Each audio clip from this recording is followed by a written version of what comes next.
نبی اکرم صلی اللہ علیہ وسلم کے متعلق جو ہے کہ حضور کی بعثت مقدسہ کا مقصد کیا تھا، وَيُحِلُّ لَهُمُ الطَّيِّبَاتِ وَيُحَرِّمُ عَلَيْهِمُ الْخَبَائِثَ وَيَضَعُ عَنْهُمْ إِصْرَهُمْ وَالْأَغْلَالَ الَّتِي كَانَتْ عَلَيْهِمْ۔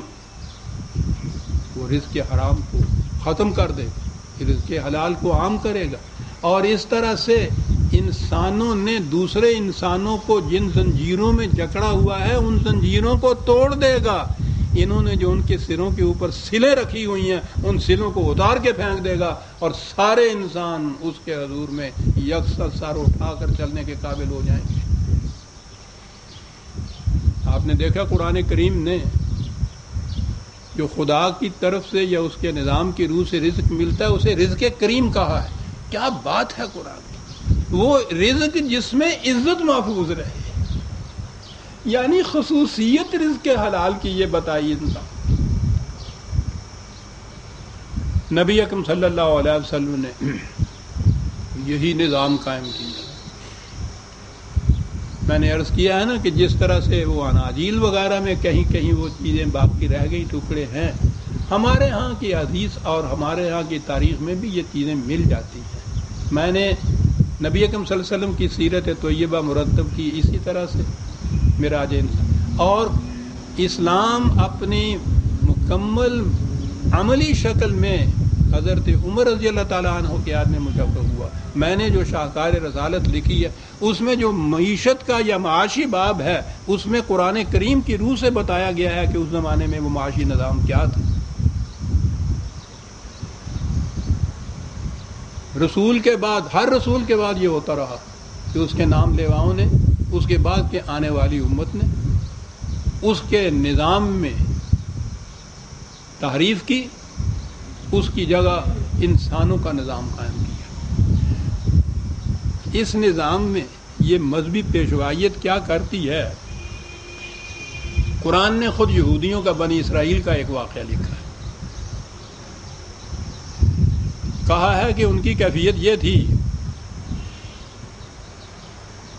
کہ وہ اپنے ہاں کے غریبوں کو، کمزوروں کو، مسکینوں کو گھروں سے نکال دیتے تھے، اور پھر جب باہر وہ بیچارے بے بس، بے کس، بے سہارا، بے آسرا وہ پھرتے تھے تو اس زمانے کے مطابق جیسے آج اغوا کر کے لے جاتے ہیں نا، اسی طرح سے طاقتور، دولت مند قوتیں، قبیلے وہ ان کو اچک کے لے جاتے تھے اور ان کو غلام بنا لیتے تھے۔ کہا پھر ان کے ہاں کے یہ مولوی صاحبان یہودیوں کے اٹھتے تھے، وہ قوم کو واعظ کرتے تھے کہ آؤ تمہیں نیکیوں کا ہم سبق، آؤ تمہیں بتائیں جنت کیسے مل سکتی ہے، کیسے مل سکتی ہے۔ جو دوسروں کی غلامی میں ہیں، جن کو دوسروں نے قید کر رکھا ہے، خیرات کے چندے اکٹھے کر کے ان کو چھڑا کے لاؤ، جنت مل جائے گی۔ قرآن کی تو تنقید بڑی نیشتر ہوتی ہے۔ کہا ان سے کوئی پوچھے کہ وَهُوَ مُحَرَّمٌ عَلَيْكُمْ إِخْرَاجَهُمْ، کہ وہ جو تم نے گھروں سے ان کو نکالا تھا وہ کیا بڑا نیکی کا کام تھا جو چھڑانے چلے جا رہے ہیں ان کو؟ پہلے ان کو گھروں سے نکال کے بے بس کر دیا کہ وہ قیدی بنا لیں، جب وہ قیدی بن گئے تو اس کے بعد چندے اکٹھے کرتے ہو، خیرات کے ذریعے سے ان کو چھڑا کے لاتے ہو اور کہتے ہو کہ بڑا نیکی کا کام تھا۔ فرمائیے حضور وہ جو گھر سے نکالا تھا وہ کیسا تھا؟ غلط نظام ہے یہ بتائیں۔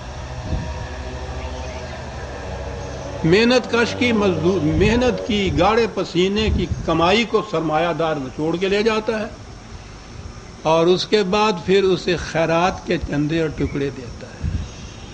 پھر واعظ اس کو بتاتا ہے کہ فطرانہ ادا کرنے سے اتنی نیکی، مسجد بنانے سے جنت میں گھر بن جاتا ہے، ایک دفعہ کے حج کر لینے کے بعد پہلا سب کچھ معاف ہو جاتا ہے۔ صاحب یہ جو ان غریبوں کو خیرات دے کے تم نیکیاں کماتے ہو، قرآن کہتا ہے کہ ان کو غریب بنایا کس نے؟ پہلے ان کو اس طرح سے غریب، محتاج، مفلس بنا دیتے ہو، اور اس کے بعد جو انہی کی کمائی سے تم نے اکٹھا کیا تھا استحصال سے جھپٹ کے چھین کے لے گئے تھے، اس میں سے چند ٹکے ان کو دے دیتے ہو اور کہتے ہو کہ اس سے ہمیں جنت مل جائے گی. یہ کیسے کیا جاتا ہے؟ کیا جاتا ہے نہیں، کیسے کیا گیا آپ کے ہاں جو اب تک چلا جا رہا ہے. قرآن کریم کی اس آیہ جلیلہ کو سامنے لائیے شوئی صاحب کہ یہ 2 آیات ہیں جن کو یہ حضرات کبھی سامنے نہیں لائیں گے، شاید آپ نے کبھی ان کی زبان سے سنی نہ ہوں. یا ایھا الذین، یہ 9/34-35، یا ایھا الذین آمنوا ان کثیر من الاحبار والرہبان لیاکلون اموال الناس بالباطل ویصدون عن سبیل اللہ. یاد رکھو یہ بڑے بڑے علماء اور مشائخ جو بنے پھرتے ہیں یہ غریبوں کا مال ناجائز طریقے پہ کھا جاتے ہیں. کہتے یہ ہیں کہ ہم تمہیں خدا کی طرف لے جانے والے راستے کی رہنمائی کرتے ہیں. یاد رکھو خدا کی طرف جانے والے راستے میں سب سے بڑی رکاوٹ یہی لوگ ہیں. کہا کہ ایک یہ گروہ ہے سرمایہ داروں کا جو کچھ انویسٹ کیے بغیر دوسروں کی محنت کھا جاتا ہے. ایک دوسرا گروہ ہے والذین یکنزون الذھب والفضة ولا ينفقونها فی سبیل اللہ، جو لوگ مال و دولت جمع کر کے کوٹھے بھر لیتے ہیں، تجوریاں بھر لیتے ہیں. اب تو وہ بہرحال بینکوں کے اندر چلا جاتا ہے. جو یہ کچھ جمع کر لیتے ہیں، اس زمانے میں تو سکے ہی ہوتے تھے نا، چاندی اور سونے کے سکے جمع کر لیتے ہیں اور نوع انسانی کی منفعت کے لیے ان کو کھلا نہیں رکھتے. فبشرہم بعذاب علیم، ان کو دردناک سزا تباہی کی بشارت دے دے. ان کو کیا یوم یحما علیہ فی نار جہنم فتکوی بہا جباہہم وجنوبہم وظہورہم، جہنم کی آگ میں ان سکوں کو تپایا جائے گا اور داغا جائے گا ان کی پیشانیوں کو، ان کی پہلوؤں کو، ان کی پیٹھ کو، اور کہا جائے گا ھذا ما کنزتم لانفسکم، یہ ہیں وہ سکے جنہیں تم نے اپنی ذات کے لیے جمع کر کے رکھ لیا تھا اور دوسروں کو اس میں شریک نہیں کرتے تھے. فذوقوا ما کنتم تکنزون، اب اس جمع شدہ دولت کا عذاب کیا اس کو بھگتو. یہاں قرآن کریم میں یہ ایک ہی آیت نہیں عزیزان من، مال و دولت جمع کرنے کے متعلق 20 آیات ہیں قرآن. جمع مالہ وعددہ، جب کوئی جمع کرنا شروع کر دے تو پھر وہ 99 کے پھیر میں پڑ جاتا ہے. جس میں 3 اور روپے مل جائے نا تو 100 پورا ہو سکتا ہے. یہ آیت جب نازل ہوئی، اب اس میں تو مال و دولت کے جمع کرنے کے خلاف اس واضح الفاظ میں بنص صریح یہ کچھ کہا گیا تھا، اس کی تو تعویل بھی کوئی نہیں ہو سکتی تھی. اب آ جائیے قرآن کو محرف کرنے کی کوششوں کی طرف. ایک روایت میں ہے، یہ روایت ایسی ہے کہ جو حدیث کی ساری معتبر ترین کتابوں کے اندر موجود ہے، یعنی متفق علیہ جسے کہا کرتے ہیں. اور وہ یہ ہے اس لیے کہ اتنی بڑی دولت جمع کرنے کے خلاف ایک آیت آئی ہوئی ہے، ان کے یہاں سب کچھ وہ ہو رہا ہے، پھر کیا کریں. سنیے کہ کیا روایت اس کے بعد بنی.